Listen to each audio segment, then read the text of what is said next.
So hello everyone, সবাইকে good morning. আমি সুস্মিতা একটা নতুন ব্লগ নিয়ে চলে এলাম।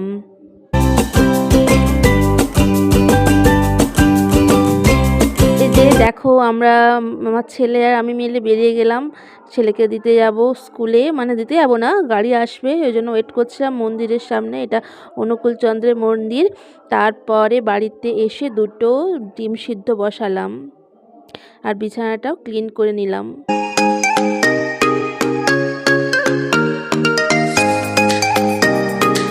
বিছানা ক্লিন করার পরে একটু ব্রেকফাস্ট করলাম। প্রচণ্ড খিদে পেয়েছিল আর কিছু জামা কাপড় কাচা ছিল, সেটাও কেচে মিলে দিলাম, কারণ আজকে রোদ্দুরটা খুব ভালো দিয়েছে। তারপর আমার রান্নাবান্নার কাজ সারতে হবে, কারণ বর অফিসে যাবে তো, সেই জন্য আমি রান্নাবান্না সেরে নিয়ে একটু পার্লারে যাবো বলে রেডি হয়ে গেলাম।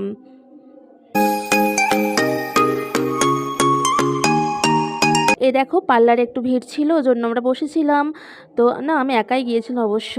তো আজকের এই মিনি ব্লগটা কেমন লাগলো অবশ্যই তোমরা একটু কমেন্ট করো, আর তোমাদের লাইক কমেন্ট আমার আরেকটা ভিডিও করতে উৎসাহ দেয়।